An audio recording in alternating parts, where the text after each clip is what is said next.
then I start. Absolutely. Thank you.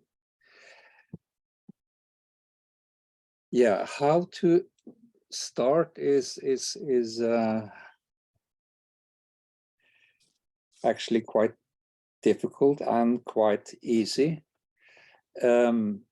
I have, since we met last, since I was in America, became more and more aware that there is a difference between the path itself and the knowledge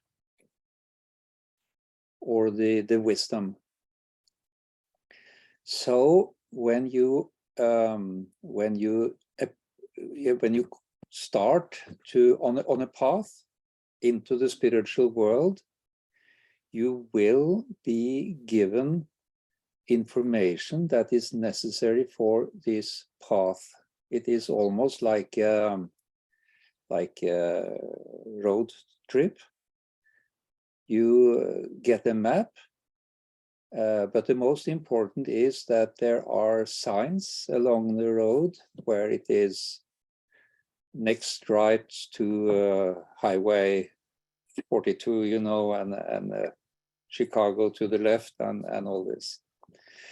And it has also, as now, several others have been able to walk this path, which I call the Northern Path of Initiation, that the knowledge that is given is individual. It actually what you need. If you come from, let's say, Alaska to Chicago, the signs will be different, and the names will be different, and the road numbers will be different, as if you come from Florida.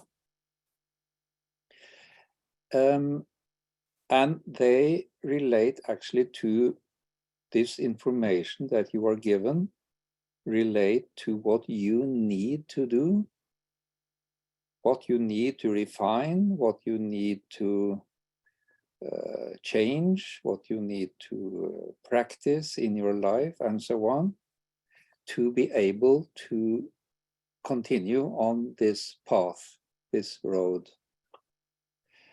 And what you are given is then characterized as knowledge. One of the first things or knowledge that that I got on this path of the Nordic initiation path was that the usually walked path, which I have been training for several years, the so-called Michaelic or the 19 lessons path, was not really functioning as a path. It was functioning as a knowledge, which was not individualized, but generalized. I was very reluctant or careful to sort of or say this, and I discussed this with a friend, the former leader of the Finnish Finnish Anthroposophic Society. I've been discussing with a colleague today, a veterinarian. So he said, well, that is exactly what Rudolf Steiner said in 25, that when he gave this sort of Michael path, it was at that time when he gave it both a path and a knowledge. But as nobody seemed to be able to walk that path, use it as a path, it was, according to Rudolf Steiner, more or less closed. And he said, the mysteries will be closed until I come back. And he was yeah, you might say frustrated. He talked with several friends about his frustration that his followers or friends was not able to walk the path itself. And in a book that has recently been published, it's called The Leidenweg, Rudolf Steiner. That means the path of suffering of Rudolf Steiner. All these, what he said to several friends is related there. So then this path is not easy to walk. And at Rudolf Steiner's time, the path, so-called Nordic path, through the elemental realms were not open either. So, in a way, it was no usable, not easily usable path at that time for the rest of the 1900s. So then when this path through the elemental realms slowly opened more and more, and in 2019 fully open, it was possible to walk this path. And as I have been training also this path for many, many years, then it was suddenly quite easy for me to walk this path.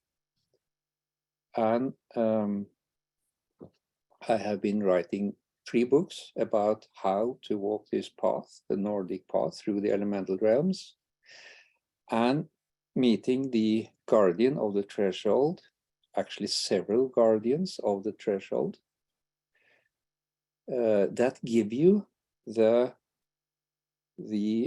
information that you need.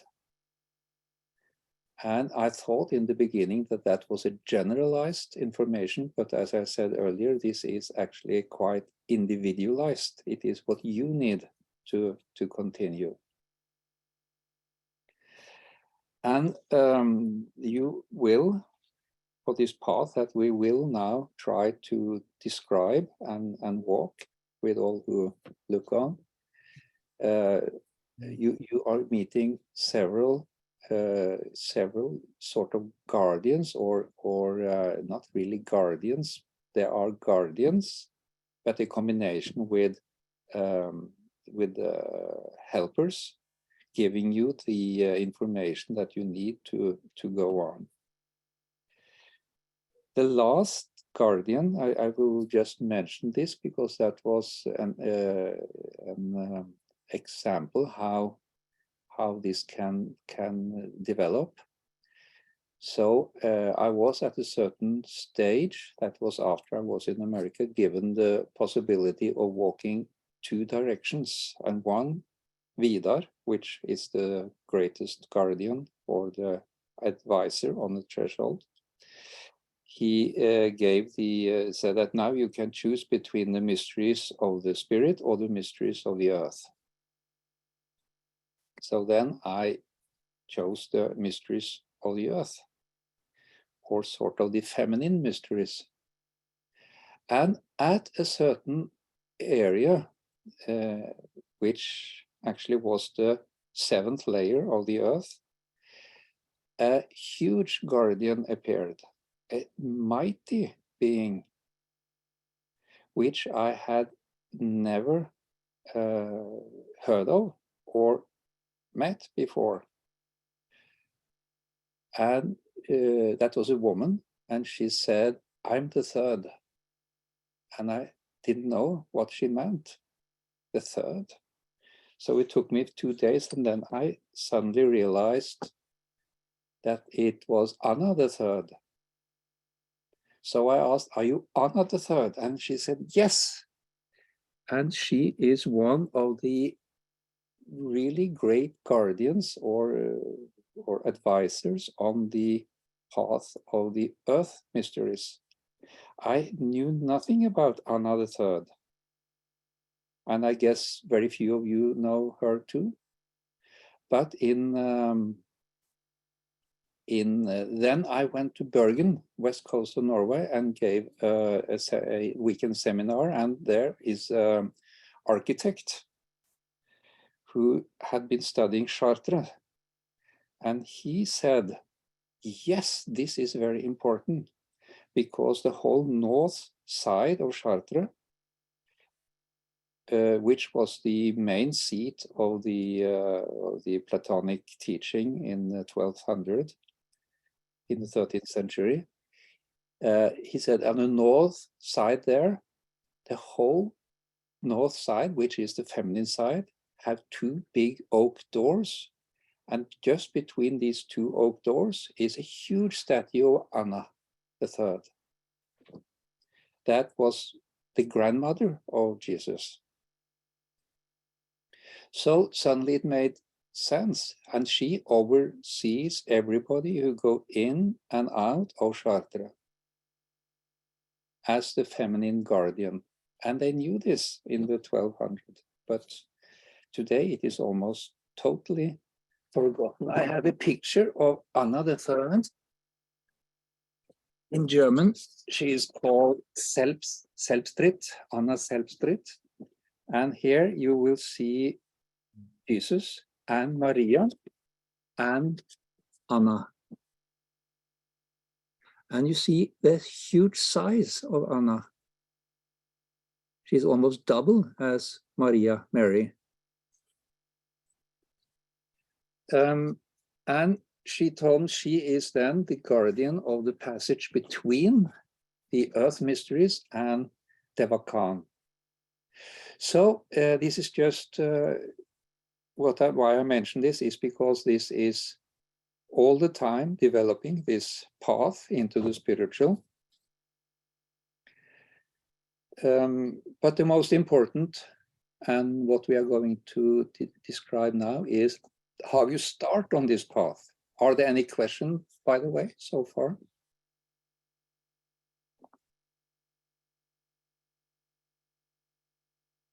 Andre, are there any questions? So it looks like we can make a break and ask questions from Ari. Dear friends, if you have any questions, please raise your hand. If you navigate your cursor in the bottom of your screen, it's reactions. Click on it, raise a hand, and ask your question, please. I ask a question by speaking. Oh, I'm not coming across. Oh, Tobias. Yes, hello, Ira. Good evening. And Kate and Alice. Hi. Good evening, Ira.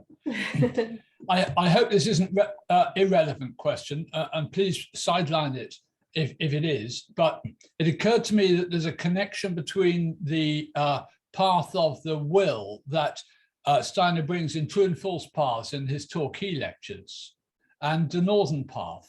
Does that seem, it is, yes, that's interesting. Absolutely. Right.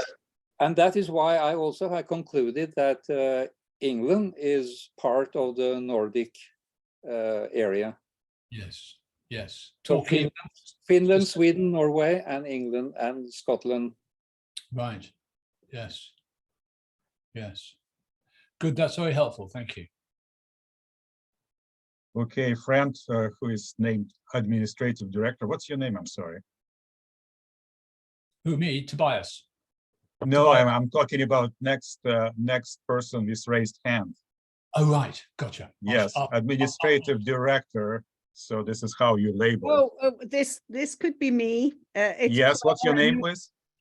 This is Claire. I'm using my Claire. computer. Yeah, go ahead. I just had a quick question for Are. And you are from? I'm from San Diego. Okay. You know, whether this is the macrocosmic mysteries or the microcosmic mysteries. Yes. That's my question about this, the difference. The Nordic path is the macrocosmic path into the mysteries, yes. Good, thank you. Yeah, Hi. Anne? Hi, Mhm. Ari. My question was, you mentioned, and pardon me, I had a little trouble getting on. You mentioned that Where are you sitting? well, I'm sitting in my living room, but it's an image of the Gertianum. Oh. Yes. So, yeah, I'm blessed to have the the reflection there. So, very happy that you're here. And I'm curious with you shared, and I missed part of it, I apologize, but I wanted to ask you, what was the prompting that led you to choose the Earth Mysteries? And I don't recall the other choice that was presented to you, but if it's appropriate, if you'd like to share that, I would very much like to hear. Well, when I started on this path, I went first through the elemental kingdoms. First the third realm, then the second realm, then the first realm. I will come back to that, a description of that. Then you come to the threshold to the spiritual world of sort of our cosmos, our universe. And there you meet Vidar, which is now the new archangel on that threshold. And then you receive the teaching and all the things you need to know personally to go further. And then you come into the spiritual world or the etheric world. And then you get a choice. At least I got a choice. Will you continue in the mysteries of the spiritual, or will you go through the mysteries of the earth? So I just chose that. So that was free will, free choice. I could have chosen differently, but that is what I did.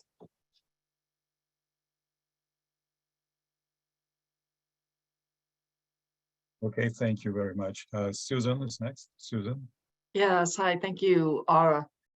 Can you say more about this Anna the Third, this great Anna, and how is that? What's the relationship then between Vidar and Anna, if there is a direct one? No, yeah, no was not meant by not saying. It was meant that this is not a close relation. Vidar is there, as I said, there are several advisors or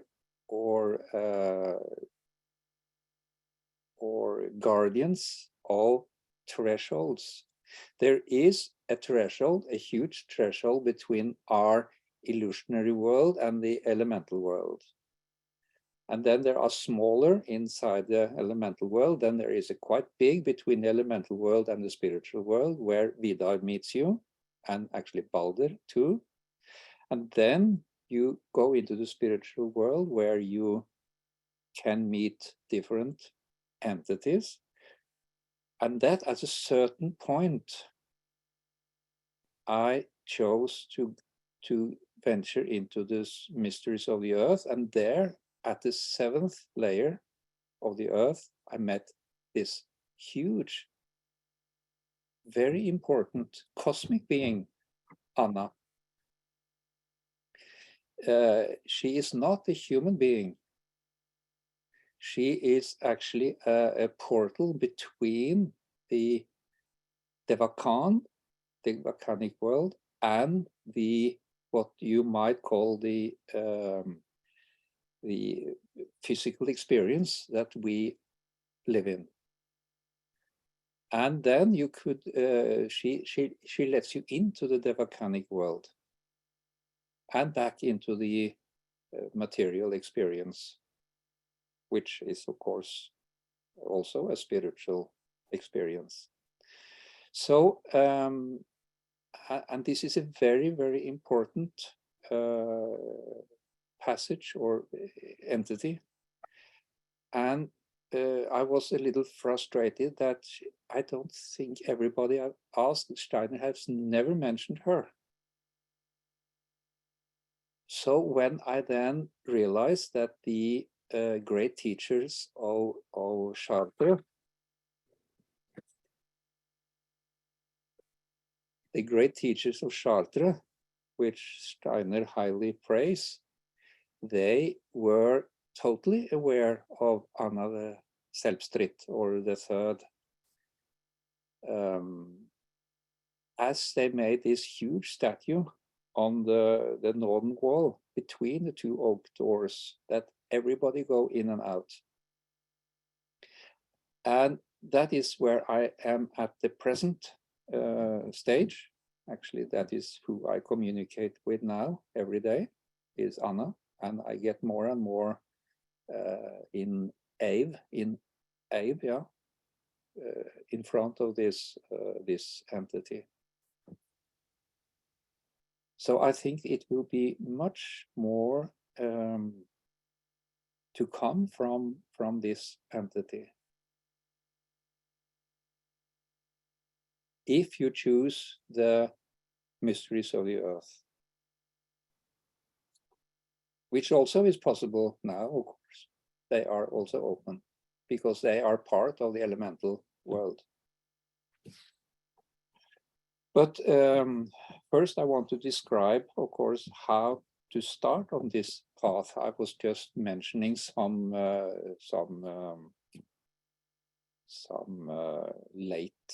later experiences or meetings on this path.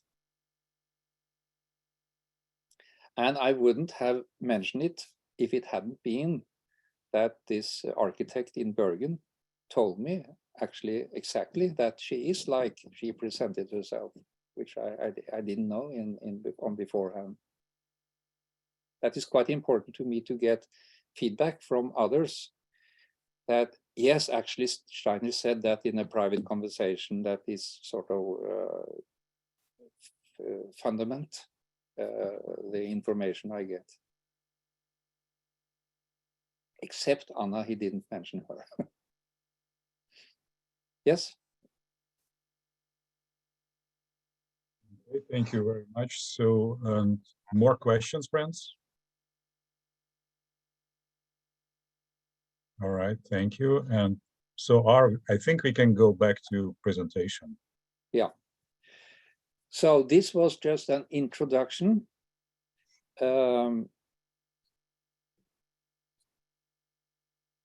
I was a little astonished that when I say that the Mikael path, as a path, not as a knowledge, do not function very well today. That not somebody asked about that, because that is the 19 lessons, of course, is almost a holy part of anthroposophy. So when I say that this doesn't really work as a path, I would have expected some questions about that. But as many of you know, Rudolf Steiner said the same. He said, if nobody can walk this path until autumn, that was in 24, it will be shut. He said so. And in the autumn, he said, autumn of 24, he said, nobody has been able to go here. They are not able, because it is so complicated, it is so lofty, it is so high. As Mikael at that time was mostly an archai, and an archai is much, much more lofty than an archangel, archangeloi. So then I will start to describe how to do this Nordic path of initiation. And I have not been talking about other things actually the last 2 years. That is described by Rudolf Steiner several places. It is, of course, described in many sources, in Parsifal, in Kalevala. But the most specific description is given by Rudolf Steiner in Helsinki in 1912, 3rd of April, which is the original Good Friday, when Christ ventured into the earth, into the elemental realms, to free or make it possible to free the spirits that had been trapped there. So I think this is highly significant, this date, 3rd of April, 1912, where he described how it is, how we can start to venture into the elemental realm. At that time, and that is important, 2/3 of the elemental kingdom was closed. So he said that you cannot go all the way, but you can start on the way. And to Johanna von Grafin von Kaiserlink, he said that it is today dangerous to go through these earth mysteries. It is possible, but it is dangerous. But that was at that time. So today it is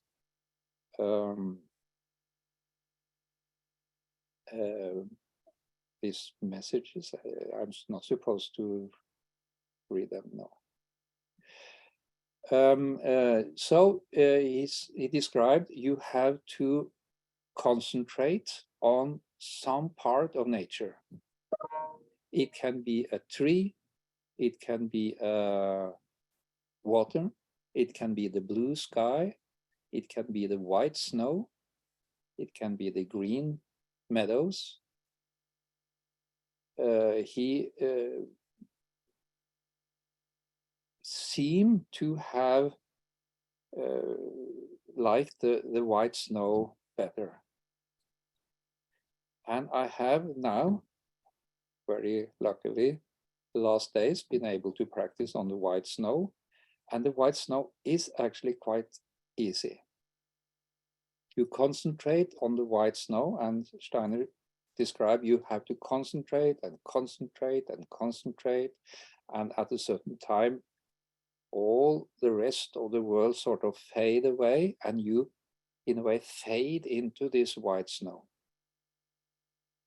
That is what I call fading. You fade into the white snow. And at a certain depth, it's like going into these 3D pictures where you go in and then suddenly you see a number or you see a shark or something. And when you have first seen this, then it's very easy to go back to it. So when you go into this white snow, you suddenly start to see a certain movement. A certain movement. Another place, Steiner described the movements of the Luciferic, of the Ahrimanic, and of the Asuric elemental beings. The Luciferic elemental beings, they move in this direction, up and down.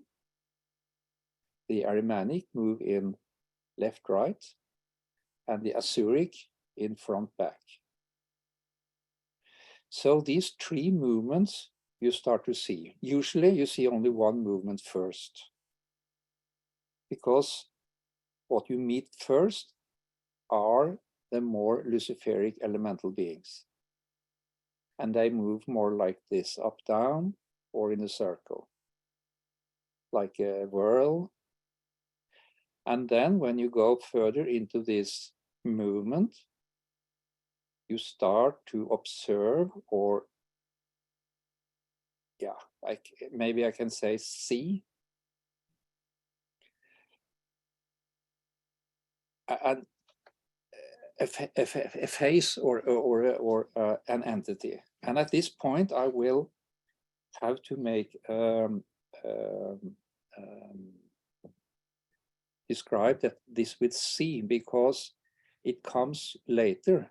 That is a teaching of Vidar. You see, you use your spiritual sight, which is called clairvoyance, at the first stage of this venturing into the elemental world.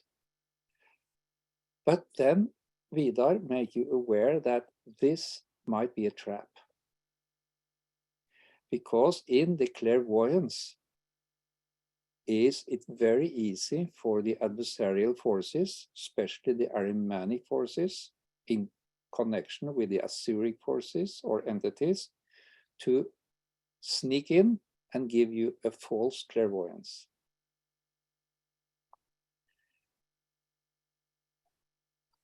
And that is also why Rudolf Steiner said that in the future, then Vidar will, together with Balder, give us the new clairvoyance. And then when I came to the threshold, Vidar was very strict about that this new clairvoyance is not clairvoyance, it is clairaudience. So when you then pass the threshold, you will be able to not see Christ in the etheric, but to experience or hear Christ in the etheric. When he told me this, I was quite upset because my whole life had been dependent on my clairvoyance. And I thought that Steiner had said, we have to see Christ in the etheric. So then I went into this Wikipedia to see, haven't he said that? And then I realized before 1910, he said, see Christ in the etheric, but after he said more and more experience or hear Christ in the etheric. So I'm quite convinced that if you see this very bright person, and there are many here in Europe who go around and tell how they have seen Christ with a very strong light and very like a person and so in the etheric. I think more and more that is a trick by the adversarial forces. It seems more and more that you can hear or experience Christ in the etheric and not see. But usually that is where we start.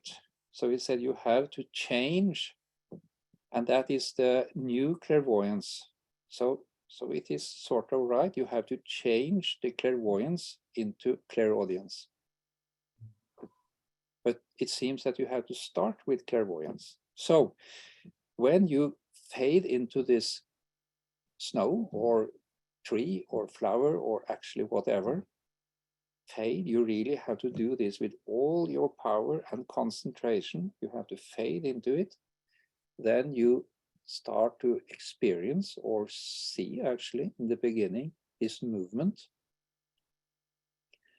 And that is what is described by many authors as nature beings, flower fairies, gnomes.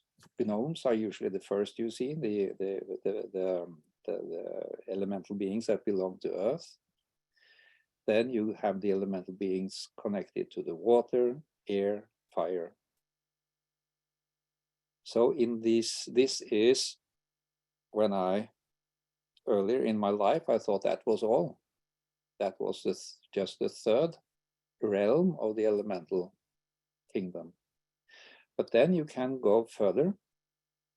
Then you come to the second realm, which was totally open in 1949. And then you come to another kind of beings, and they are much more Ahrimanic. These first have form, and they are quite attractive, even some of them. In Norwegian folklore, it is described how when you come into this third realm of the elemental kingdom, you can meet very attractive female elemental beings, which can lure you into the mountain or into the forest, and you are sort of lost. Henrik Ibsen described this in Peer Gynt, which many of you know a little about. as Steiner described Henrik Ibsen as a quite great initiate of all times. So, but this second realm, this is the Ahrimanic realm, where the elemental beings are far from pretty. They are Ahrimanic, and when you have seen Steiner's drawing or painting of Ahrimanic elemental beings, they are quite ugly. Lucifer is pretty, Ahriman is ugly. And then you actually continue to fade. You fade deeper and deeper and deeper, and it can maybe take 45 minutes or an hour, or maybe 1.5 hours. And then you reach the first realm of the elemental kingdom, which is Etheric. Rudolf Steiner, he was reluctant to discuss the Etheric realm because that was very close at his time, and if you ventured there, you could get quite crazy or disturbed. And these beings in the first realm, they are terrible in how they look. They are really, really not only ugly, but they are terrible. And a few weeks ago, when I described this path through the elemental realm, it was one of the listeners who said that Rudolf Steiner said in 23 that in the future, we have to go through the mystery of evil to reach Christ. The mystery of evil, we have to go through the mystery of evil to reach Christ. And the mystery of evil is exactly these elemental realms where the Luciferic, Ahrimanic, and Etheric beings have their home. They have their home there. Before, they were more scattered all over the spiritual world, but as you know, in 1879, Michael won this fight against the spirits of darkness and threw them down on the earth, which is the elemental realm, of course, and sort of cleared the spiritual area for these spiritual darkness. So the spiritual world became sort of cleansed for these beings. And this was a continuous fight. First was the Luciferic beings thrown down, then the Ahrimanic, and then the Etheric. So when you have, and that last, the interesting thing is that as far long as you go through the Luciferic and the Ahrimanic, you know the direction where to go. But in the first realm where the Etheric is, you lose direction. You have to sort of be aware of to go straight ahead because this has to do with the vacuum. The Asuras live in vacuum. Like Steiner said that the Sorat of the sun live also in a vacuum inside the sun. So then you reach the threshold where you get help. And that is Vidar.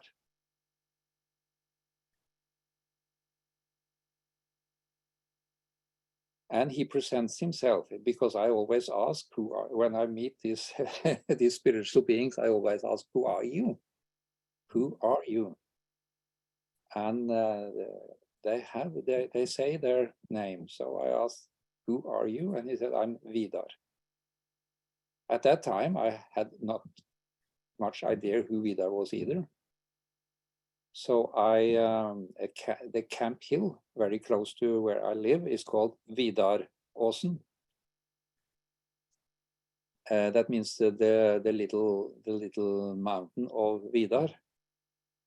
So I went up there and asked the elders there, who is Vidar? Do you have any stuff about Vidar? And I said, yeah, read here and read there, and the cycle of the folk souls and the some books.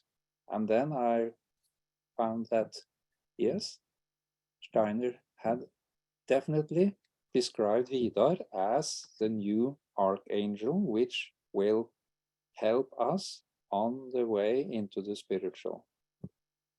After Michael, then was no longer archangel, but an archai, which he started his ascent in 1879 and reached, according to Vidar, full office, you might say, in 1970s, which also then Vidar started as an angel in 1879 and became a full functioning archangel around 1970.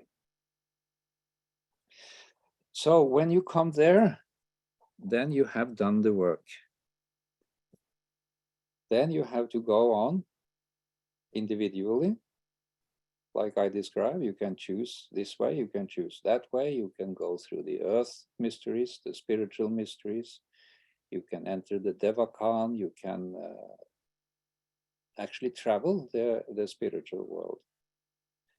But the most important is the two things that you have to train is the first is to get over from our illusionary material world into the elemental world.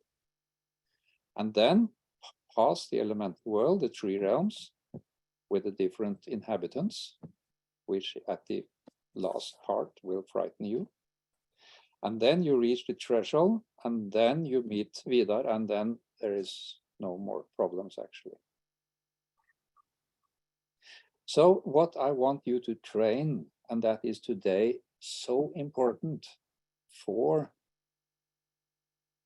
the elemental world, for the biodynamic agriculture, for medicine, for so many things, is that we enter into the elemental worlds, the realms of the elemental world, because only there we can make medicines that work well, remedies that work well. We can then work with the elemental beings and also bring Christ into the elemental beings and in a way save the elemental beings from their imprisonment in the elemental world. They are imprisoned there. So what I want you, that's why I have this had this idea of this training, which I have never done online like this before, every second month, because you need 2 months now to train. And you have to train every day. And I had a group down in Stuttgart, 8 persons, who have done that. And now most of them have reached Vidar and can communicate with him. So you see, let's say 6 out of 8 in half a year have succeeded to get to that stage. And I think that is very promising, because this is very, very, very, very, very important that we do today.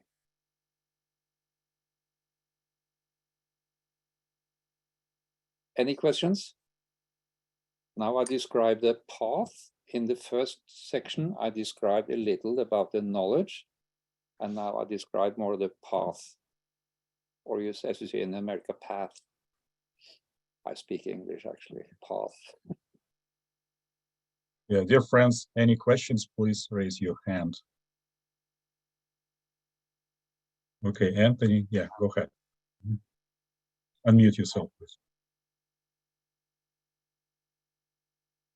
Here we go. Ari, good to see you again. Thank you. A question about the clairaudience. At one point, Steiner wrote about the fact that when someone comes close to the threshold, there's a possibility that they hear a voice, and that voice is that of Christian Rosenkreuz. And the voice will say, "It is not your time." And he points out that Christian Rosenkreuz has actually chosen that individual to follow him. Is that the same kind of clairvoyance that you're, or clairaudience that you're speaking about?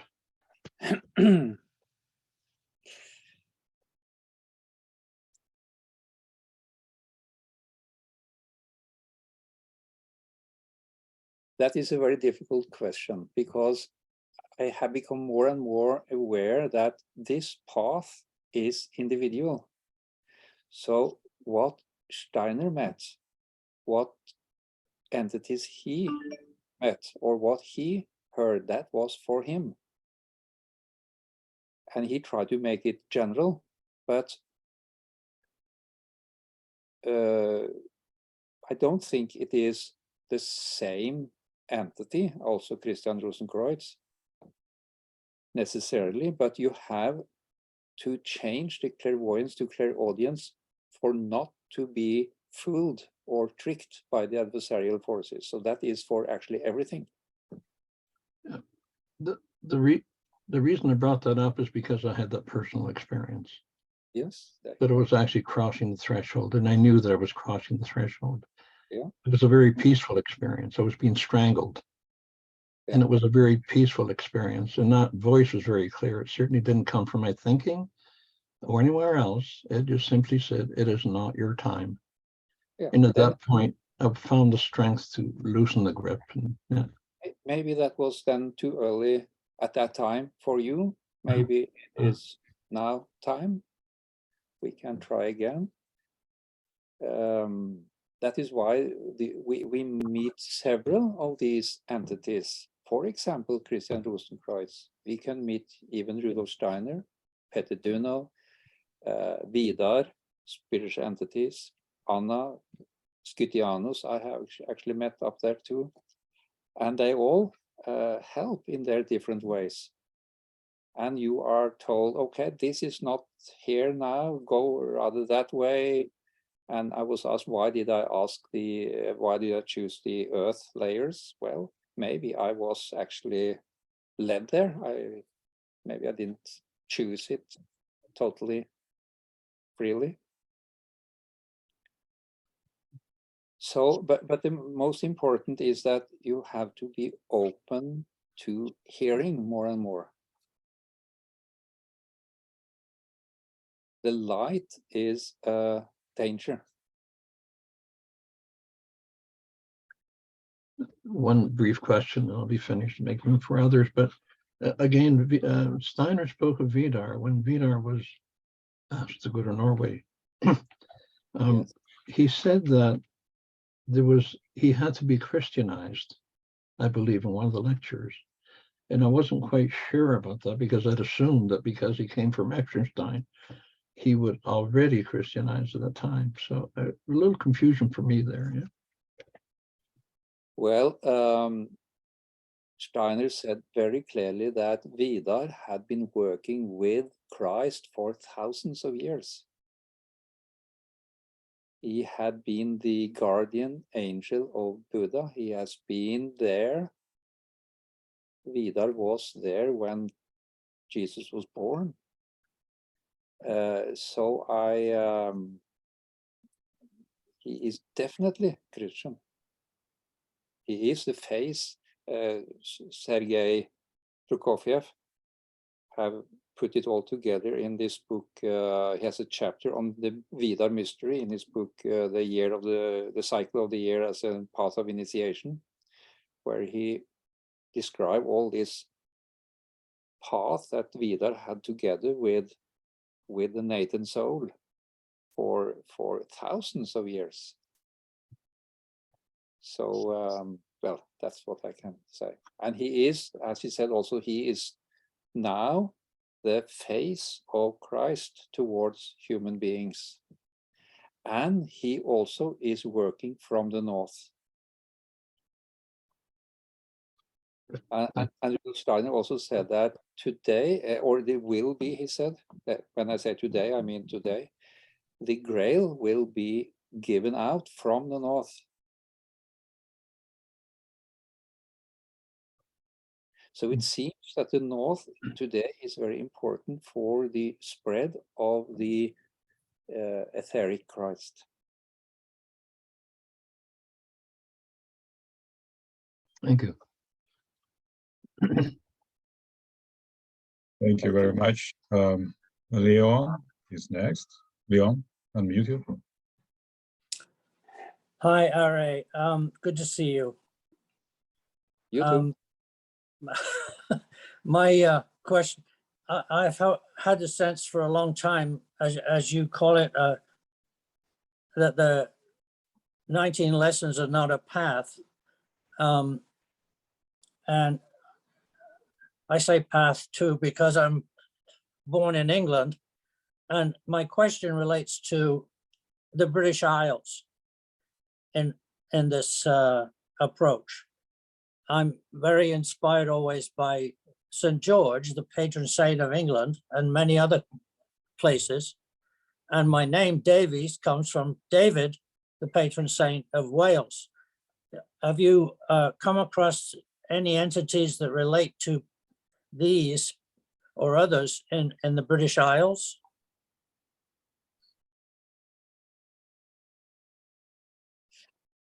Except that every time I'm in Great Britain, especially Ireland, there is a very, very close relation to the elemental world. But I haven't met any big spiritual entity that is related to the Great Britain, at least yet. Thanks. Hi, Are, another question. You talked about the mysteries of evil in order to reach Christ, and it just makes me think of an experience I had, and I wanted to get your thoughts on this. You had shared, I got to listen to your talk in Canada, I think it was, and you were describing the American elementals being big, hairy beasts like Bigfoot. And it's not often that I can see things on purpose, but as it turned out, there was a grace along with a lot of practice. And when I say see, I mean, there's a quality of hearing to it, or sentience. But I woke up in the middle of the night. I shared this with a couple of friends that might even be on the call, but I woke up in the middle of the night, was prompted to work with the elementals in the way you described. And it was very specific in how different it was as I worked on different places in my property and my mind. And then it became clear that I had to go outside and walk the property. It was different. It was amazing that I was seeing something, because it was different in different places where the public would intersect with my property. So there was a lot of preparation. And then the experience I wanted to ask about is, or get your thoughts on, was I was then inside my house, and I was just, I don't know what the steps were, but I had a sense of this very scary, terrible being. And it didn't look unlike a Bigfoot. And I don't say look, right? It had the quality of feeling. And I kept looking at it, and it was, you know, I've been doing this for a while, and I had enough equanimity, and I saw that the anger and the terror was literally fear. And as I kept looking at it, and I don't remember all of the steps, but it literally, as I kept present, I don't know if I was there for 15 minutes or an hour, but it somehow got changed. Like its fur wasn't agitated, and it wasn't fur that I could see, but I could sense it had a metallic. If I had to say I was seeing, I would say that it was invisible. And in what area of its body was the change mostly? the fur and the countenance of it. It got shorter. In the middle area, or upper or lower? if there was a focus for change, I would say more central, but I would say overall, there was a metallic, like a silvery quality. And the countenance changed. Well, I also was surprised that all of a sudden, somehow, either it got shorter or I got taller, Yeah. right? Because I was out of my body at this point. And then what was most surprising is its countenance was like a little boy, eager to please. And it reminded me of how you described the Nordic elementals, where they're happy and they wear hats and clothes and they're well behaved. So I just wonder if this mysteries of evil is touched on by, for instance, this experience, and if this might help someone else too. It's like when we see something terrible, we stay present, we see what it is. And I wondered if you had some thoughts about that. Well, what you describe is very well known to me. If you have like Judith von Halle say, a Christ consciousness, you are aware of the importance of Christ, and you have sort of opened yourself, your heart to Christ. When you then see an elemental, this elemental will get a part of your Christ consciousness, and that starts to change him or her, or this creature. And it always starts here in the middle. And you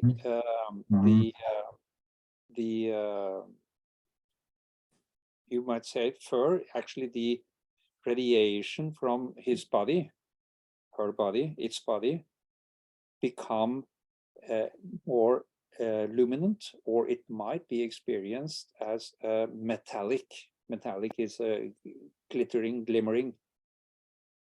And also it becomes prettier and very interesting. And now you will laugh. It also gets more and more clothes on. Because that was a thing that I have been wondering about my whole life. That is, European elemental gnomes, they have clothes, while Americans, they are mostly naked, like a Bigfoot. And I never really understood this. But when you sort of let this consciousness of Christ into an elemental being, he appear as getting clothes. So what you describe is, I recognize. So that's, to me, it was a quite real experience. And you did something with this elemental being. And as I told in America, when I was in America, the elemental beings in America, they want more to be known and in connection with anthroposophists, especially, I think, because or Christian people, they want that more than the elemental beings of Europe. They long more for this Christ force in America. That's how I got to America. This is a quite interesting story, because when I was allowed to fly in Europe because I had one vaccination that was enough here. And then I thought that was enough for America. So I had this home page with all my medical things. And when I was to fly to America, I was stopped and said, you are not allowed to America because you have only one vaccination. I was at the main airport in Norway. I had bought tickets for $3,000. I had all the agreements. I had one organizer in Alaska, one in Canada, one in America, which was Andrew Linnell. I was refused. You're not allowed to come. You have only one vaccination and you need one more, at least 1 month before you travel. So I went home. I called all my 3 organizers and they were in half shock. And then I got a very calm witness, and I went to bed and I slept during the night. That was important. And when I opened my page the next day, it was written, I have 2 vaccinations. Somebody had changed my official medical page during the night. And then I took a screenshot and I could travel. They said, America, welcome, Mr. Thoresen. You have 2, which I did not have. And when I came home back, it was changed back. So now, and I have proof of it. And that was done by the elemental beings. They needed this knowledge to come to America. How to get into the elemental world, how to bring Christ into the elemental world. And that is more important, it seems to me, in America than here in Europe. Yeah, a little comment on what you asked. Wow. Yeah, Thank thank you. you very much. If I may, just to follow up, do you, this mysteries of evil, do you consider that something that you've experienced and could describe and help describe for us, or is that a subject for another time? Yeah, this mystery of evil I have witnessed actually my whole life. The first book I wrote was called Demons and Healing. I have, you see, when you go into the elemental world, which I did from I was 5 years old, then you meet demons, you meet actually evil. And you have to not be afraid of it. And you have to sort of say, okay, yeah, there's a demon.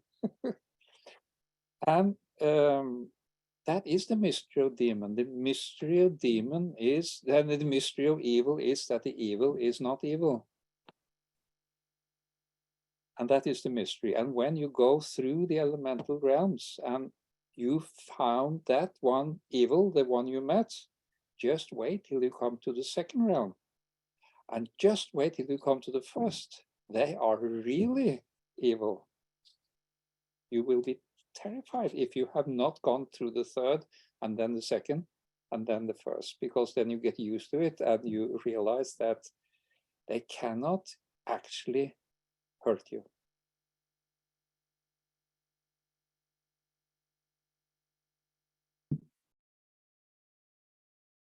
Okay, dear friends, so if it's no questions, so we can come back to main presentation. Yeah. So I will now give you the first exercise, and then we will discuss how this exercise runs off. I will not give you the exercise of snow, because most of you probably have no snow now. Not everybody is as lucky as in Norway. I sit here with a warm sweater. Electricity is very expensive now. And chopping wood, I got my blue eye. So you will use a candle light.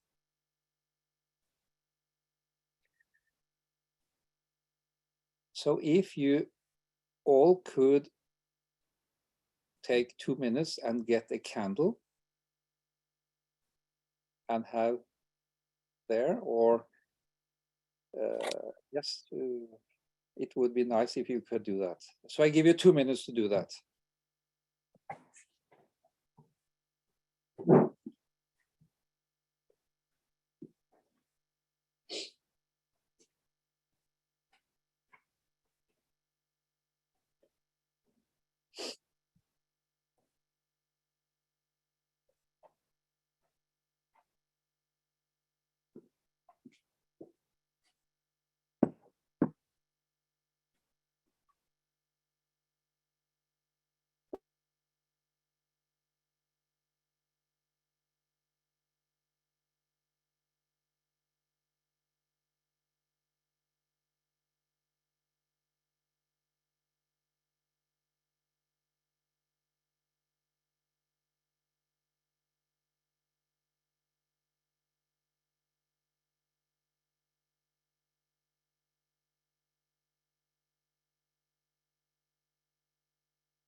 And Andre, are you going to light it? Yes, I can. Yes. Mhm. We are supposed to light it.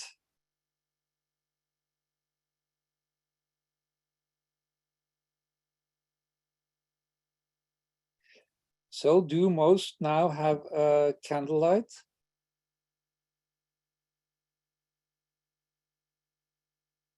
Well, if not, quite soon.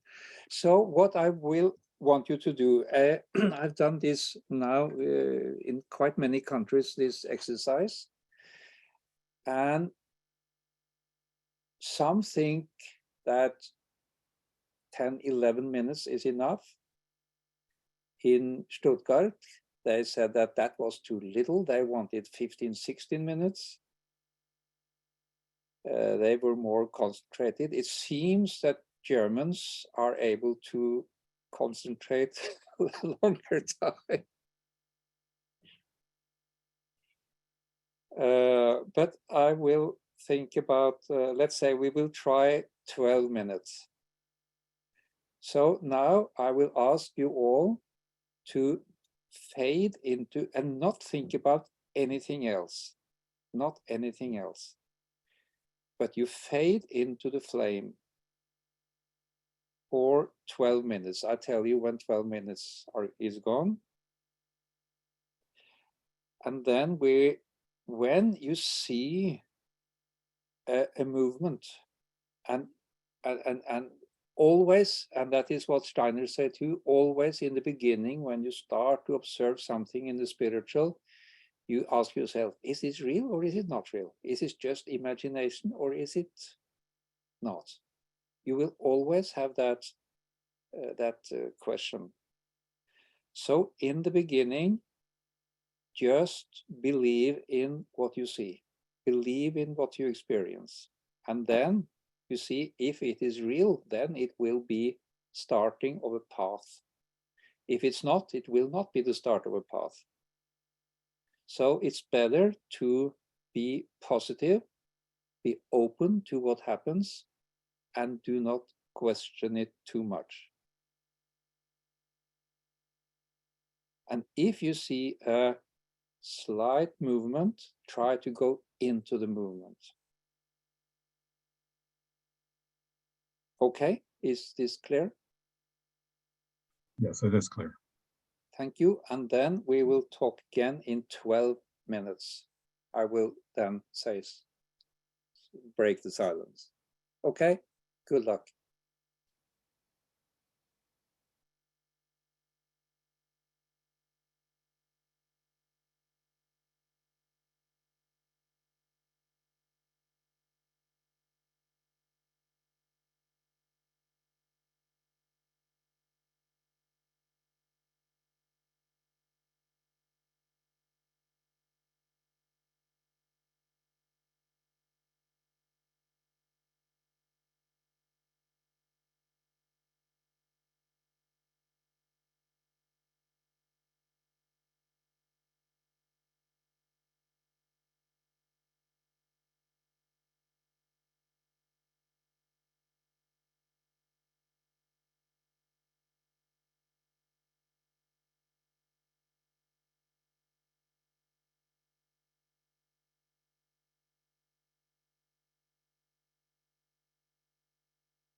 So that was 12 minutes.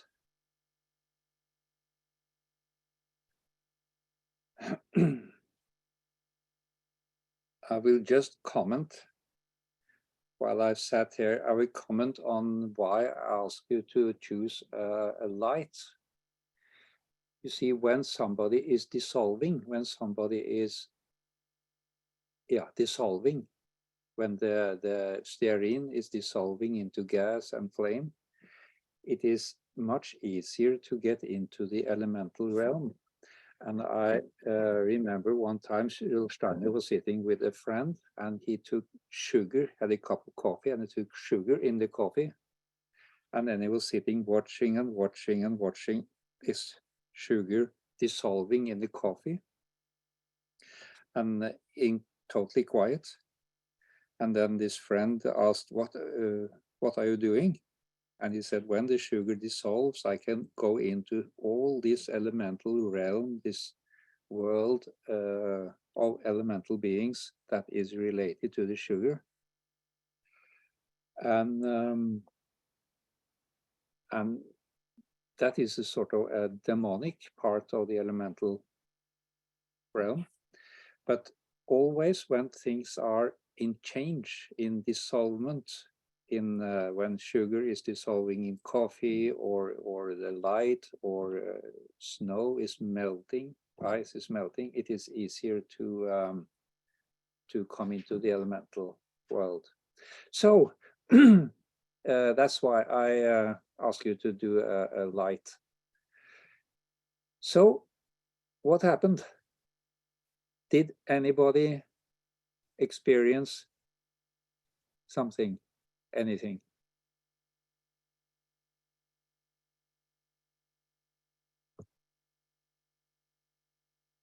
Word is free.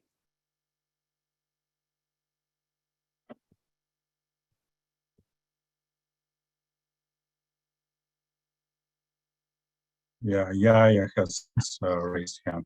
Yeah, go ahead. Yeah, yes, thank you. What I experienced after maybe a few minutes was that there was a core of darkness inside the flame, and then it became very, very white. And then it darkened again, but only in the lower part of the middle of this thing, in the middle of the flame. And from there, several rays of light were, the way I felt it was, they were trying to reach me. They were very distinct ray of light, 3, maybe 4, coming out and towards me, very straight. And they never actually reached me, but they were sort of attempting to reach me. And then the flame went almost completely down on the right-hand side, and it started changing shape, as if, again, I can only describe what I felt as well as what I saw, as if there was something trying to get free from that light that I was intensely looking at. As if there was something struggling to free itself from that flame. That is what I experienced. Any movement? Yes, and I've tried to follow it, and it almost became, again, something that was coming towards me. Well, that is what I recognize, that when you come into the elemental world, the elemental beings, they want to be seen. They always come towards you. They always try to reach you. Even the etheric beings, they try to reach you. that is why it can be a little frightening if you sort of see these faces and this they come towards you.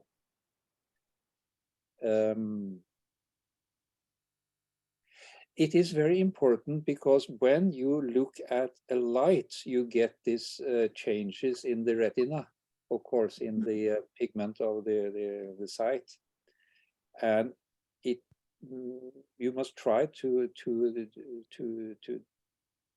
understand, see what is physiological and what is not physiological. So that is a problem with a light, that it can be a little, but so in the beginning, when you described, I thought this is maybe physiological, but at the end it was much more spiritual. So yes. Yeah. So in the beginning, when you stare at something, of course you get what Goethe called this second picture, the complementary color and so on. So that is something else. That is not what you are watching. You are watching actually beings that are there, beings that move and usually come towards you. Yeah. Good, good. There are three particular traits. Yes, thank you. Where do you live? I'm in London. Uh-huh. Okay. Yeah, I met thank you you. once. Are you done, Kaya? Yeah. Yeah. Yes, I'm Okay. done. Oh, Marita, thank you. Marita is next. Marita? Can you guys, yes, okay. Hey, it's Marita's here next to me, but I'm Michael Frosch. Nice to meet you again, Ara. I just wanted to share a little bit of my experience, just also to get your feedback. So at the beginning, I had some of the physiological effects, which I'm familiar with. Also the complementary color, which shaped up in a cone going upwards from the flame. But after most probably 5 minutes, what I started to experience was a kind of expanding in my perception or my awareness of space around the candle. And I started to experience a kind of movement. It was almost like laminar flow. You know how in rivers, the water, if you look at it for a while, you realize the layers are flowing. It isn't just all one mass. And quite a large area around the candle, I just experienced this kind of growing movement that just sort of flowed around the candle. That wasn't physical at all. It was more of a feeling, but I was very aware of the expansion of space, what seemed like the space around the candle. That kept on, that sort of moved, and then I maybe lost a little concentration, and then, but as I went back into the light, that experience grew again. Yes. And that is one thing you might find out if it's physiological or spiritual, because when you then go away and then you go, as you said, and then you go back, then there is immediately there again this movement. And that is what you will see on this path. This is the first little step. But there is a spiritual law, or what you will experience in the spiritual world. If you had come to point B, you can immediately, and you have used from A to B, let's say you have used a month, you can immediately go to B when you have been there. And then every time you start at B and then you come to C, and then each time you go directly to C. So when this path I have used, let's say 2 years to get to Anna. Now I can go directly there. So this is not physical. You cannot do that in the physical world, but that you can do it in the spirit. And you can test it by that way. Thank you, Aaron. Thank you very much. So Ruth. Hello. I don't know if I did this correctly, but I have done these exercises before where I stare at a flame, but in this case, I didn't see in the flame. My heart opened and I started to sob, and a being came over my head, like looking through my eyes at the candle. And I know that experience from when the Kundalini awakens. It actually comes over your head like a kind of, you know, like the Dalai Lama's helmet. It comes over like a cobra. And I started to sob, and a whole group of beings came, and they were all very happy. Like, finally we get to see. Oh. But I didn't see anything in the flame except the flame moving and the smoke. So I wondered, you know, if this is something I've been through before, because I was born in England and I always saw elementals there. Then I moved to Texas. I never saw them there. I moved to Hawaii. I felt the energies there of the ancient Hawaiians. But now I live in California. I never feel elementals, although I have connected with Sasquatch. So I was wondering, you know, if this is something that is coming out from my childhood. Yeah, you see, and that is what I have been observing my whole life. If you never have to do the same step twice. Okay. When you have seen this movement in the flame, that is the first. If you have done this thing before, faded into water or whatever, then you go directly to the elemental beings. I don't have to do that anymore. You can do it for a second, but then you are, as you said, you are then in the elemental world, and then you are in communication with these beings. And of course, they are in everywhere. They are in California or whatever, but you haven't sort of opened that door in this way, which is very unique to the so-called Nordic path of initiation. Okay, thank you. So you, it was very clear you had done this before, as you said, and now you will start a little ahead of the others. Okay, thank you. But there you have to continue. You have now to differ. You can fade into a light. You can fade into the sugar that is dissolving in coffee, like Steiner did. You can fade into the water or the trees or whatever. Okay, thank you. Thank you. Others? Okay, Nancy. Nancy Macmillan. Mhm. Macmillan, yeah. Unmute your computer, please, Nancy. We cannot hear you. Hello, Nancy from Canada. Hi. In entering into the light, there was a point where I just wanted to close my eyes and merge with it from within, and allowing that to happen felt a presence within me start expanding, and trying to feel into what that presence was being. It felt like a big animal, and as that grew, let me stop you a little moment there. Okay. Because I expected you to say that. You see, then you mixed in the microcosmic way. One important thing with the macrocosmic way is that you have your eyes open.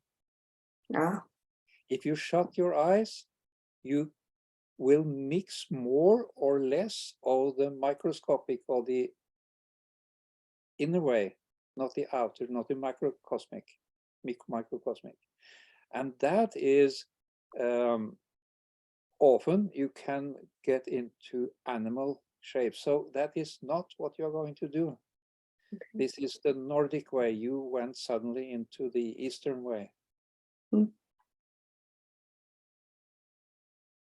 So I should have said that, and there are always somebody who shut their eyes in such, and I try to say, don't do it, and they say, yeah, well, I do that, and I have trained this, and I will say, okay, but it never goes very well. Okay. But I was just to say it. Do you want to say something more? Well, that's really helpful. I would say that just to complete the movement there was the bear that was really kind of rough. But after being with it for a while, it felt like it did transform into more of a human form. But then the time was up, yeah. Yeah. Well, I repeat again, that's why I said, look into the flame, look into the dissolving, the melting snow, look into the melting sugar, and so on. Always look, that's why you go through the clairvoyance. And when you start to get then very settled in this clairvoyance, then you have to allow the clairaudience. Okay. But that is for a later stage. That is a problem we will discuss in 2 years, maybe. Okay, thank you. Yeah, thank you. Thank you very much. So, dear friends, more reflections? Okay, Anthony. Huh? Yeah, unmute your computer, please. Yes, I need to say tell you my experience, Ari, because I'm not sure what it was. I had my candle very close to me, so perhaps somewhat physiological as well. And so I started by studying the flame itself and the beauty of the blue color at the base of the flame. And the wick had a little darkness around it, and then the actual light was above that. The upper part was the bright part, the part that would send the light. And then at some point, and that was a steady gaze for a few minutes. And at some point, the candlestick separated into two, one on either side, and it felt much more comfortable at that point for my view. And I saw between the two candlesticks a kind of a darkened globe, but it wasn't a black globe, like darkened. And out of that, we're trying to manifest some visuals, some faces, etc., which never fully form, but would come and go. And so I stayed with it until the very end, until the 12 minutes. But the globe would fade out a little bit and then come forward again. And the candlesticks were there perfectly as candlesticks on either side of it. So that's not sure what to make of it. I think most of that was physiological.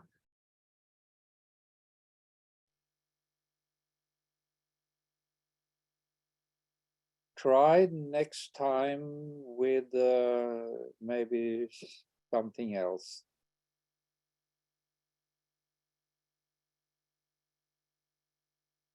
Yeah. Good, thank you.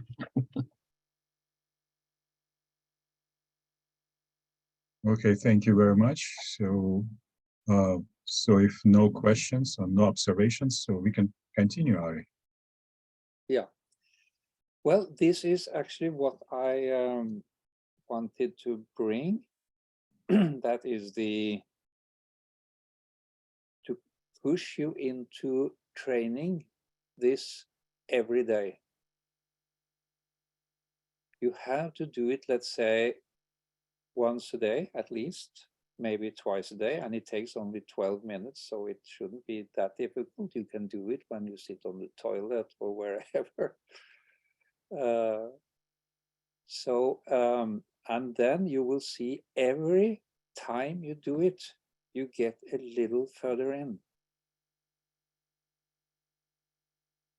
And then after 2 months doing it once or twice a day, you will be able to go directly to that point where you have come.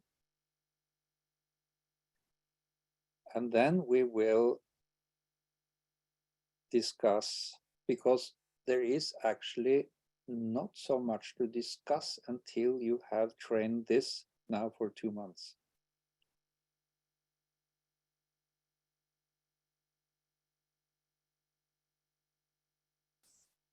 Yeah.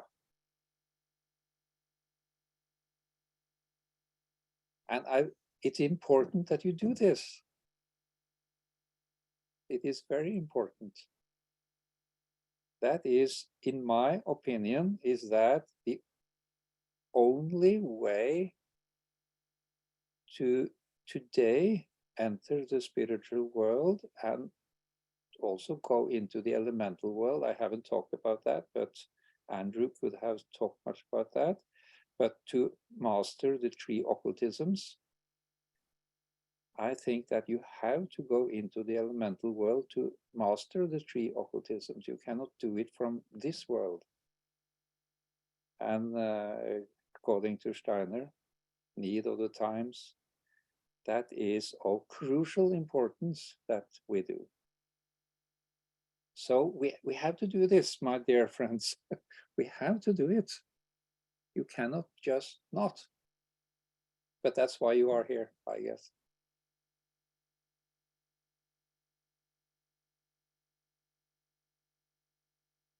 Yes. Okay, Leon was first, I believe. Yeah, go ahead.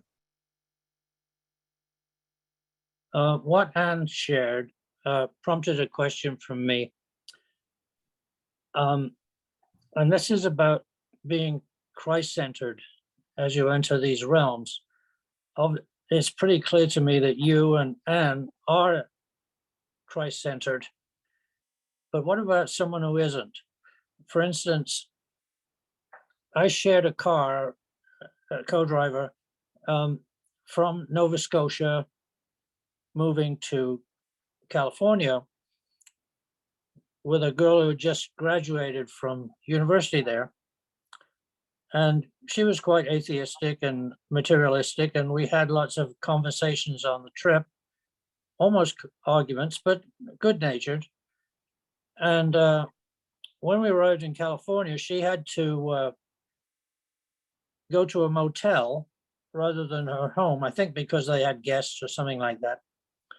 But then she called me the next day, and she described this experience where she had gone to bed, and after, or in that state between sleeping and waking, she saw a being at the foot of the bed that proceeded to lift the foot of the bed up. And then she remembered that I had recommended in instances like this that she pray the Lord's Prayer, which she did. And this being put the bed down and disappeared. So I wondered what you had to say about the importance of prayer and helping people who are not practiced. Yes. It is the only force that can sort of wield the elemental world is the Christ force. And the few times that I have been a little scared, I have done either the cross or the Mikael sign. And then it is no danger. So I agree with you. There is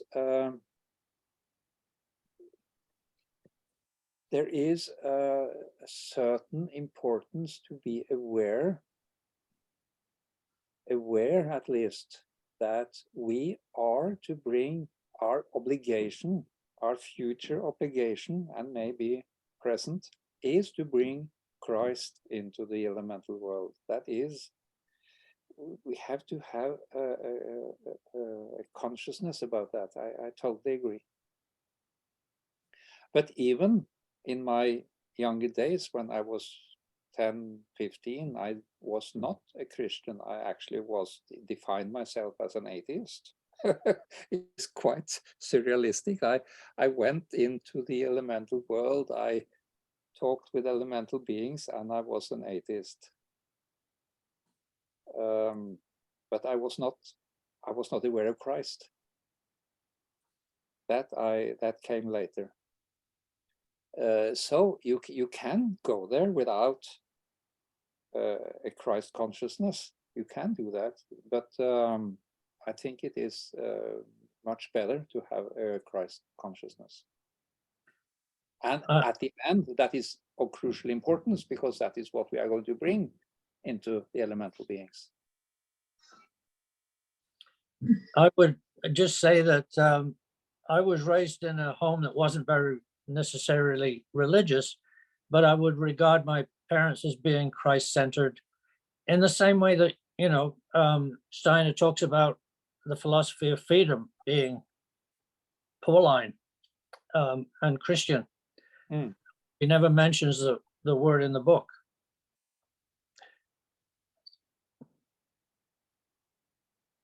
Yeah, So thank you. Yeah, you can when you do this fading technique, you can have a picture of Christ or a saint or something besides. So you sort of have I have this when I fade.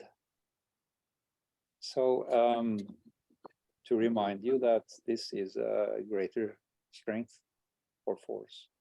Yeah. Mhm. Yeah, Yaya is next. Yeah, unmute your machine, please. Mhm. I just wanted to make a comment because you are say that it is important that we do something now. And I've been feeling a sense of urgency for at least the last couple of years that we must actually start doing things, because otherwise we are actually wasting valuable time. Yes. And the other thing is that this exercise with the candle today revealed another aspect to me, which is something that also you mentioned, that we have to find our own individual path.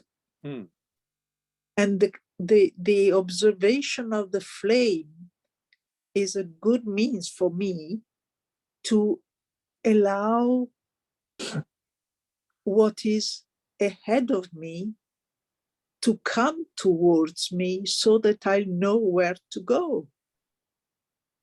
I have this feeling that by merging into the light of the candle, something will open at an individual level. And it's particularly important to me that it is at an individual level, because we are at that stage of evolution when, unless we recognize our individuality and follow our path, then again, we are wasting resources and time and talents. Do you know what I mean?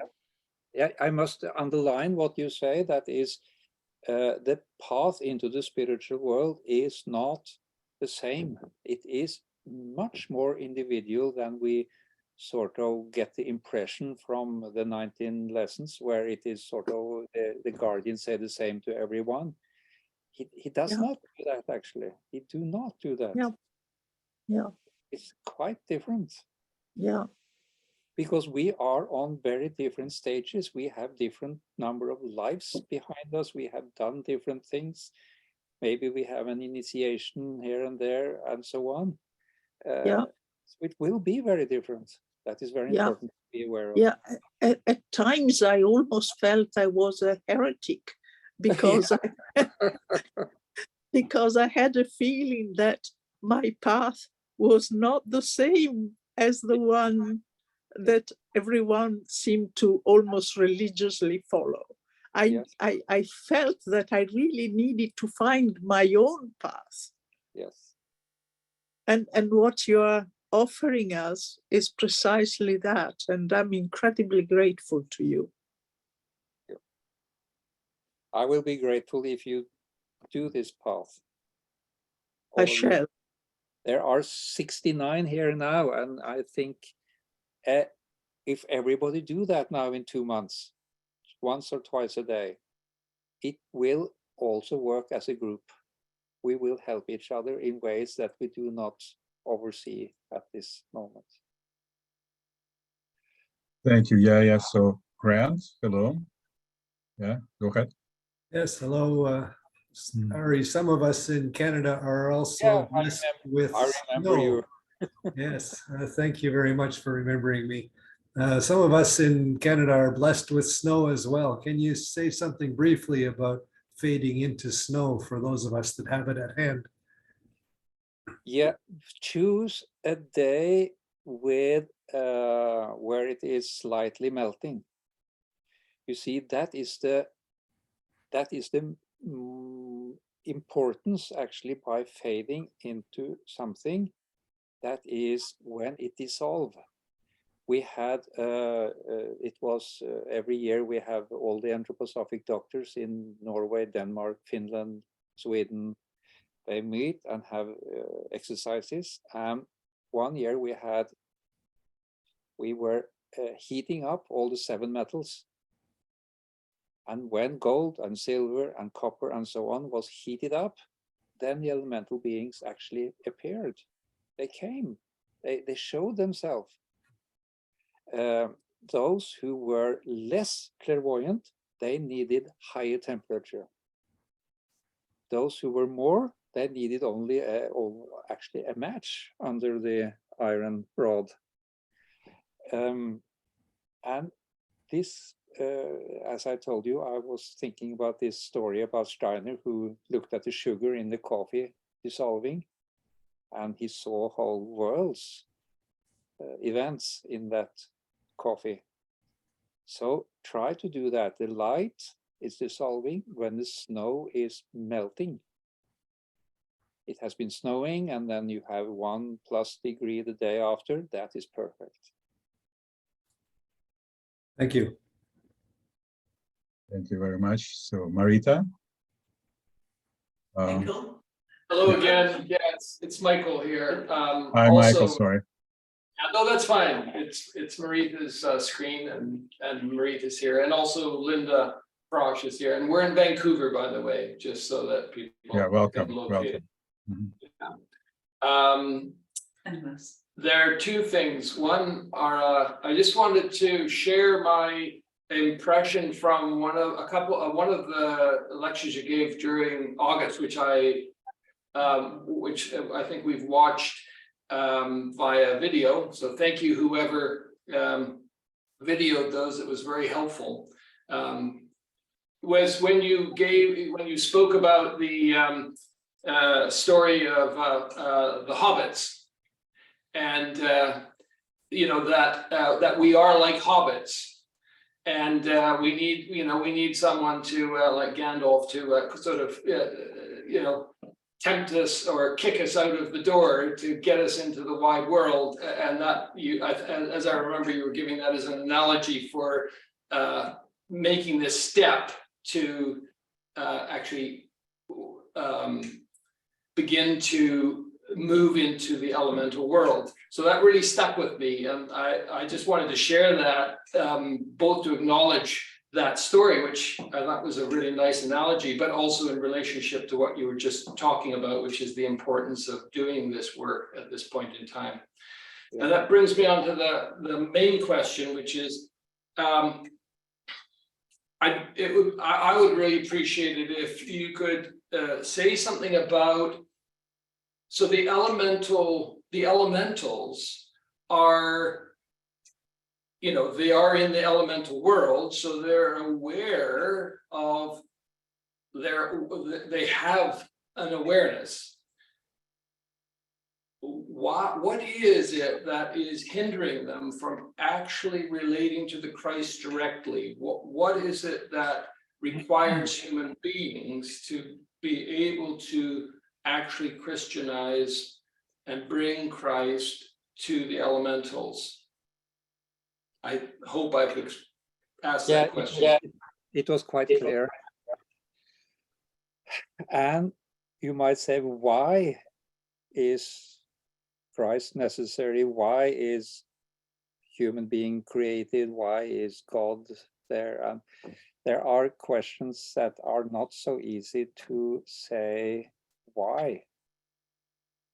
But all through history, initiates have seen. There was initiated writer in the 1800s here in Norway who said that the whole nature is sighing or just waiting for human beings to bring Christ into it. And when I talked with the hidden people on Iceland, they said, we are only waiting for you to accept Christ so we can be free. The only liberating force there is Christ. All other forces are binding. We are bound in this cosmos, and we need Christ to dissolve it and be free. If we don't do that, like Steiner also said, then we are bound here for some million years in the eighth sphere. So why we cannot do it without Christ, I cannot answer. But everybody say it is so, and I say it is so, and Jesus himself say nobody gets to the Father unless through me. You have to go through him to get into the spiritual. Really, yes. So I cannot answer. Yes, that I'm aware of and learning to appreciate more deeply as my years go on. What I was the question underneath that is, why is it that the elementals are not able to make a direct relationship with Christ? They cannot see him. They cannot find him. They cannot find him. Okay. So okay, this is the answer. Yeah, dear friends, how we feel about time, because we working already 2 hours and 3 minutes, and we have 4 people with raised hand. So can we continue, or we can do blitz? We take some questions. We take. Okay, thank you so much. So Mary, hi, you are next. Mary, unmute your machine, please. Yeah, thank you. Okay. Hi. Hello, Ari. I'm in Chicago. My question is, as we do this exercise, and if we have an experience that is definitely beyond, is taking us deeper, we have an experience of elementals or beings or such, do you recommend that we continue to hone this exercise and stop at the 12 minutes? Or do you, is it advisable maybe to continue to follow that? Or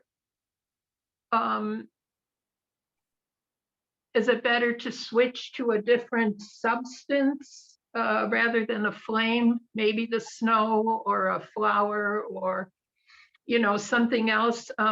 How do we? I think you should vary as much as possible. Try everything. Okay. And the technique is much of the same, but you can do especially the trees, animals, horses, very easy. yeah, I think you should vary, but not unless, well, if you should in the beginning choose something that is dissolving or melting. Melting sugar, melting ice cube, for example, in water. Find something that is dissolving. Yeah. And then do we just stop at the 12 minutes or should we continue to follow if it appears to? That is according to your endurance. You Okay, can stay for 2 hours if you want. okay. Thank you. Yeah, thank you, Mary. So I'm answering to Judith. So Judith, to raise hand, so you put your arrow in the end of your screen and click on reaction and select raise a hand. Okay, thank you, Mary, and Ross, welcome. Hi, Ari, thank you. I meditate every day, and my question is, during the meditation, do you keep your eyes closed or do you keep your eyes open? When I fade, I keep my eyes open. Okay. What about the rest of the otherwise meditation? you mix in the microcosmic way. Right, but when you meditate, when you don't try to merge into the thing, when you meditate on let's say on Our Father or something, do you close your eyes then when you try to go deep, or do you keep them open so that you go into the same direction? The last years I only done the macrocosmic. Okay, fair enough. So thank you very much. So next friend named Galaxy 830. So yes, That's yes. me. My Would name you is please Freya. introduce yourself? What's your name? Hi, my name is Freya, and I live in Israel. Oh, okay. But I'm not. I'm originally from Canada and lived in the UK for years.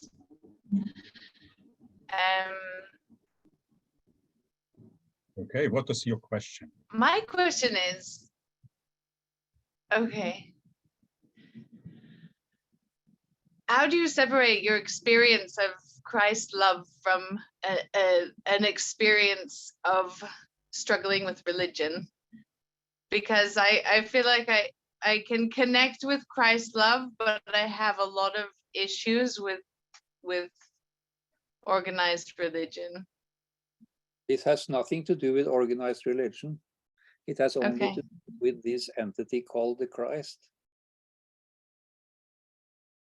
Yeah. Okay. Forget. So that's fine. Forget Catholicism or Protestantism or whatever. Okay. Has nothing to do with Thank that. you. Yeah. All right. Okay. Thanks. Thank you so much. Deborah Rogers. Deborah. Hi. I'm just unmuting and so forth. I have a couple of questions, and if we just have time for one, I'll ask one first. But we're talking here, I know about fading and with things of nature, but I'm also curious, are elemental beings also imprisoned in man-made things? Because I feel like elementals make up everything and they all need to be released from there. Okay, wonderful, thank you. And then the other question I had, when you were talking about the changing clairvoyance to clairaudience, you said one thing, and I think I got this right. You said the light is danger, but I didn't hear you say anything more about that. Can be dangerous. Again, when I got this message from Vidar, I asked Marku, my friend who was foreman in the Finnish Anthroposophic Society, and he said that Valentin Tomberg have a whole treatise on this, how we must get away from clairvoyance to clairaudience, because the adversarial forces will more and more take over the clairvoyance. Okay, but when you said the light is danger, Yeah, that means What the were your- clairvoyance has to do with light. You see things. You cannot Okay. see things without light. Okay, That is what I great. meant. Thank you for explaining that. Thank you. So, okay, hi, Judith, finally you're raising your hand, so go ahead. Unmute your machine, please. Yeah, I have a question about how to fit it all together. I've historically had a lot of clairaudience experiences, completely disconnected from any kind of discipline whatsoever. I'm a chemist. I work in a lab. A copper wire would tell me that it needed to be in my reaction vessel, and I would put it in there, and then the reaction would work, whereas it hadn't worked before. I have a lot of direct instruction. I don't. I also tend to fade into things like my eggs being cooked in the morning. I'll kind of fade into the coagulation of the eggs, and oil being warmed and fade into that. But I feel like I don't have how to put the Christ in that. I'm not sure quite what is. That is not. Yeah, that is not the first problem. The first problem is to fade into something and then observe a movement. That is the first step. I do that. Yeah. But and from that, you fade into the movement, and then you see the elemental being. And then, if you go that far, then you can fade into an elemental being, and then it comes to the question of bringing Christ in or not. Okay. Okay. Thank you. Yeah. Okay, dear friends, we are working 2 hours and 30 minutes, and I'm wondering if we can already round our session. And as I understand, so we agreed to meet online in 2 months. Yes. Right. So, and I hope it will be maybe Sunday or Saturday, so in order to bring more people for your workshop. We can do that, yes. Are you willing to? Now, or we do that later? It's up to you. If you can quickly give us a date, which will be like in 2 months, it will be suitable for you. So at least all people will hear it. So, and they will stay tuned. End of January. End of January. Let me see. What about Saturday, the 28th of January at the same time? January, Saturday, okay, January 28th, which is a Saturday. I think it works great. So let's pencil it in our calendars. So, and we will talk with you more about details. So dear friends, did you hear? So we put in the calendar January 28th at the same time. So it's this time because of time difference between Norway and United States. So yeah, it will be 11 p.m. I can do a little earlier. I can do 1 hour earlier if that's better. Well, I mean, yes, it's 10 o'clock. So we will talk about it. So I think 11 o'clock is perfect to me. So it's kind of late morning. Everybody will be going to be available. Ari, just one more, not a question. So I know you just finished your book yesterday, and can you tell us just, maybe a little bit about it? What book? I think you told yesterday you finished another book. Yes, that is in German.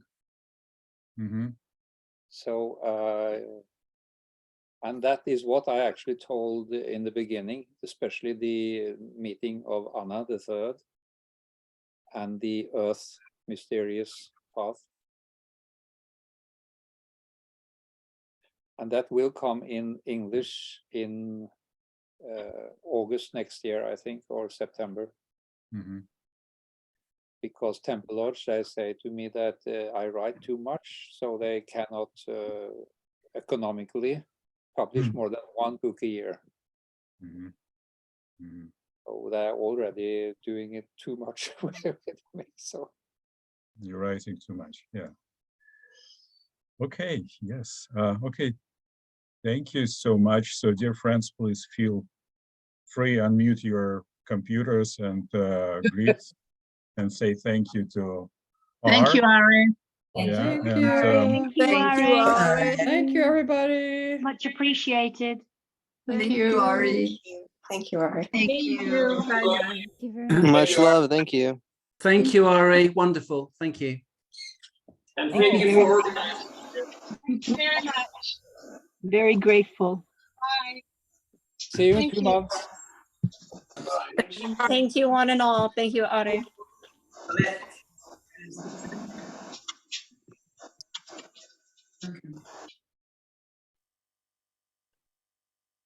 And thank you, Andre. Well, thank you. Thank you, Andre, also. Thanks, Andre. Yeah. Thank you. Thank you. Thanks, Andre. Thank you. Thank so you much. so much, Andre. Thank you for joining. Stay with us. It will be ongoing workshop with Ari. Good. Look forward to the next one. Yes. Take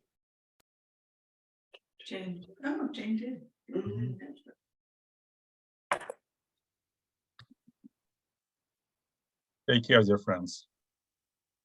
Thank you again. Bye.